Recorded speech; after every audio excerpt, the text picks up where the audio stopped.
Սիրելի հայրենակիցներ, ես պիտի փորձեմ ելույթով բացատրել այս երկու օրերին ինչ է կատարվում, բայց որ ավելի կարևոր է ինչու է այս ամեն ինչը կատարվում։ Բոլորդ լսել եք լուրը երկրորդ նախագահի 2 ամսով կալանավորելու մասին։ Այս ամեն ինչը մատուցվում է Նիկոլ Փաշինյանի կողմից նախընտրական խոստումները կատարելու սոուսով եւ արդեն քաղաքացիական պայմանագրի կողմից, որ քաղաքացու եկել է քաղաքացու վրեժի ժամանակը եւ իրենք են այդ վրեժի արդարադատության մարտիկները, որ այդ վրեժը պիտի լուծվեն։ Թույլ տվեք մի քիչ խոսենք այս մասին ու իսկապես հասկանանք ինչու է սա հենց հիմա կատարվում, ինչ կարիք կար այս ամենի։ Դուք ինչպես գիտեք, 8.5 տարիների ընթացքում Նիկոլ Փաշինյանը խնդիր չունի իր նախընտրական խոստումները չկատարելու հետ։ Ես կարող եմ իմ ժամանակը չի բավականացնի 10 րոպեն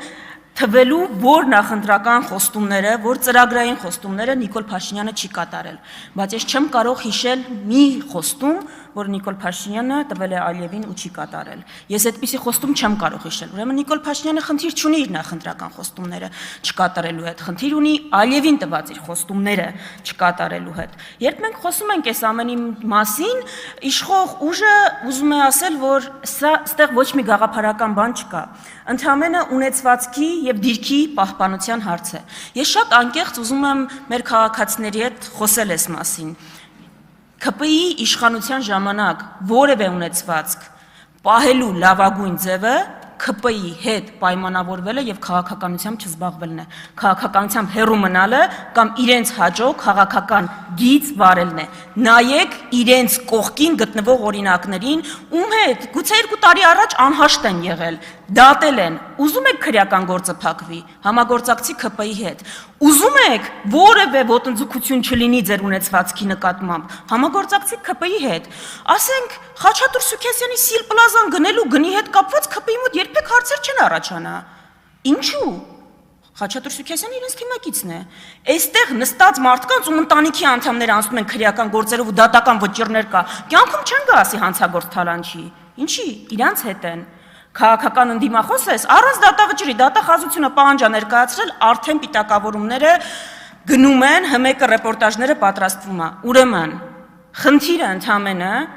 դուք ոչ թե չեք ներում ինչ-որ հանցանք կամ բան, ԿՊ-ն իր ընդդիմադիրներին, ԿՊ-ն մեզ չի ներում իր հետ չպայմանավորվելը 8.5 տարի եւ իր դեմ պայքարելը։ Դա է խնդիրը։ Երկրորդ նախագահը խնդիր չեր ունենա, եթե իր ընտանիքի անդամները, եթե ԿՊ-ի հետ պայմանավորված լիներ, էսա ընդամենը կատարվում։ Հիմա այս ամեն ինչի մասին երբ որ խոսում ենք, մի հատ էլ ուրիշ բան կա, ասում է, անցյալում էին քաղաքական հետապնդումները։ Հիմա քաղաքական հետապնդումներ չկա։ Վիլեն Գաբրիելյանը ասում է, քաղաքական հետապնդումը մենակի են, երբ որ ԱԱԾ-ն գալիս է ասում է, կամ քաղաքականությունից դուրս արի, կամ ընտանիքիդ կկորցնեմ։ Այսինքն կա ԵԽԽՎ ստանդարտ քաղաքական հետապնդման ու Վիլեն Գաբրիելյան ստանդարտ քաղաքական հետապնդման։ Այսինքն Վիլեն Գաբրիելյան ձեզ կացնահարել են։ Չէ, ակնհայտորեն չեն կացնահարել։ Ուրեմն եթե չեն կացնահարել, ձեր նկատմամբ որևէ քաղաքական իրավունք Հայաստանում չի բանարը խախտվել։ 100 տարի առաջ կացնահարում էին ընդդիմադիրներին։ Եթե հիմա չեն կացնահարում, ուրեմն խնդիր չկա։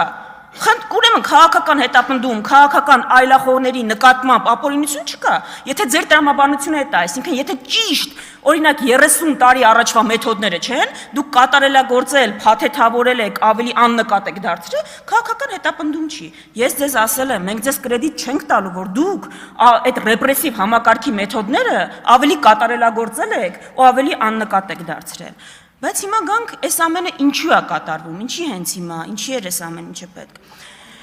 Սիրելի գործընկերներ, ես կոչ եմ անում չզարմանալ Նիկոլ Փաշինյանի, ոչ զայրույթից, ոչ զգացմունքներից, ես 2 օր է իսկապես մտածում եմ, ինչն է էլի մոտիվացիան այդ մարդու այդպես խոսելու,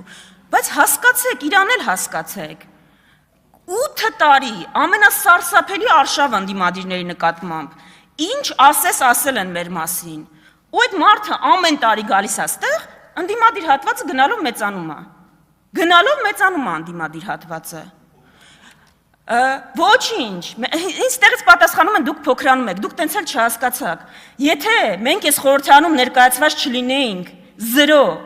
բայց ընդդիմադիր ֆրակցիաներ ավելի շատ լինեին, դա կլիներ իմ հաղթանակը։ Եթե մենք լինեինք ավելի շատ, քան անցած խորհրդարանում էր, 2, 3, 5, 10, բայց ընդդիմությունը հավաքական ավելի քիչ լիներ, դա կլիներ պարտություն։ Դուք տենց էլ չեք կարողանում հասկանալ ընդհանուր գաղափարի համար պայքարը որն է։ Հիմա Նիկոլ Փաշինյանի զայրույթը հասկացեք, երկրորդը խոսք է տվել Ալիևին, սպառնացել է ժողովրդին պատերազմով, որ սահմանադրական մեծամասնություն ստանա,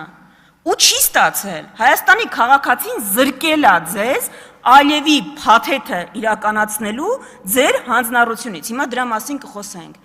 ու այդ մարդու զայրույթը բնական է, որ սենց ես նայում, գալիս է այստեղ ասում է, ես լեգիտիմություն ունեմ սահմանադրություն փոխելու, դուք լեգիտիմություն չունեք անգամ գլխավոր դատախազին փոխելու, դուք Հայաստանի քաղաքացին ձեզ լեգիտիմություն չի տվել նախագահ նշանակելու, ուր մնաց թե սահմանադրություն, դա է ձեր զայրույթի պատճառը, սիրելի քաղաքացիներ, այստեղը շատ բորբոքվում են, ասում են դուք պիտակավորել եք սահմանադրության մեր փոփոխությունները Ալիևյան, քննարկման տեղ չեք թողում։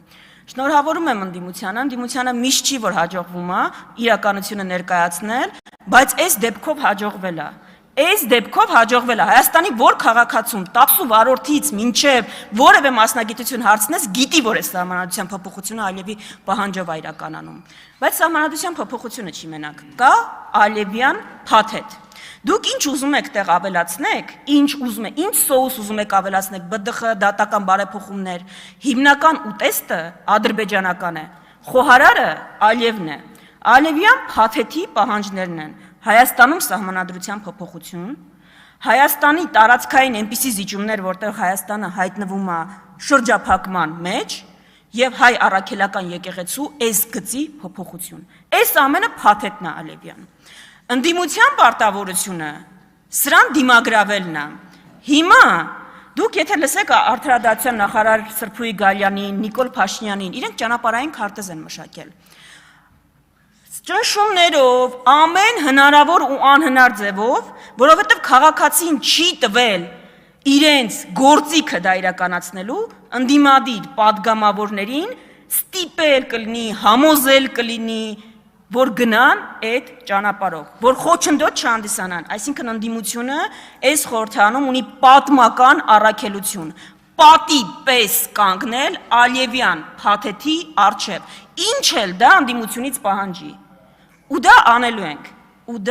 անելու ենք, Ես չգիտեմ դուք ինչ մեթոդների եք դիմելու, բայց ես հույս ունեմ, որ ընդդիմադիր յուրաքանչյուր падգամավոր այս պատասխանատվությունը պատմական գիտակցում է, ու դուք դա ընդամենը չեք ներում, ձեր զայրույթի պատճառը, հիմքը, էդ է, դուք ուրիշ խնդիր չունեք, ուրիշ հարց այստեղ չկա, հիմա, ես կարծում եմ, որ երկու բան էլ մենք խնդիր ունենք ավելի լավ կոմունիկացնելու մեր հանրության հետ, Գալիս են նեղացած երեխայի պես այստեղ ասում են, բա լավ էր, որ եկեղեցին վեհափառում էր հրաժարականներ պահանջում։ Լավ էր, կարելի էր, դուք չեք հասկանում, որ միայն դուք ունեք սահմանադրական կաշկանդում չմիջամտելու եկեղեցու ներքին գործերին, որևէ սահմանադրությանը ծանոթ չեք, հիմա, ես գիտեմ, որ այս տրիգերային միտք է, բայց գրագիտության հետ կապված միտք է, եկեղեցու որևէ պաշտոնյա, եկեղեցին ինքը որևէ սահմանափակում դիրքորոշում արտահայտելու չունի, դուք ինչ եք ուզում, 1700 տարվա կառույցը դիրքորոշում չարտահայտի, խոշոր ունեցվածք ունեցողները դիրքորոշում չարտահայտեն, քաղաքականությունը թողնենք ձեզ, չէ՞, մենակ դուք իրավունք ունեք զբաղվելու, Եվրոպա գնացող ԿՊ, իբր Եվրոպա, այդտեղ էլ եք կեղծում, գիտեք եվրոպական քանի երկրում, քանի հոգևորական կա, որ падգամավոր է, գիտեք որ ԱՄՆ-ում էլ կա, այսինքն այդ որտեղից եք հորինել, որ եկեղեցական հանգամանք ունեցողը քաղաքական հարցերին չի կարող զբաղվի, գիտեք քանի շարժում են աշխարհում փոփոխություն բերող առաջնորդել հոգևորականները, գիտեք, այսինքն դուք պիտի գաք բան անեք, արգելք դնեք ինչ-որ մեկի Հայաստանի Հանրապետության քաղաքացու, որ ինքը չի կարող քաղաքականությամբ զբաղվի, ուրեմն միայն իշխանությունը ունի սահմանադրական արգելք չմիջամտելու եկեղեցու ներքին գործերին, որևէ կրոնական կառույցի, Հայաստանի Հանրապետության յուրաքանչյուր քաղաքացի իրավունք ունի դիրքորոշում արտահայտել եւ զբաղվել քաղաքականությամբ։ Եվ վերջում այստեղից Ռուբեն Ռուբինյանն է շատ գալիս վրեժից խոսում, չգիտեմ ինքը ոնց երևի Նեմեսիսի մարտիկ է իրան բան արել, դիրքավորել, ասում է մենք վրեժ ենք լուծելու, ինքն էլ այդ առաջամարտիկներից մեկն է, ինչի համար եք վրեժ լուծելու, երկիր չհանձնելու, փորձեք։ Ես ելույթ կունենամ, բայց ոչ վրեժի մասին։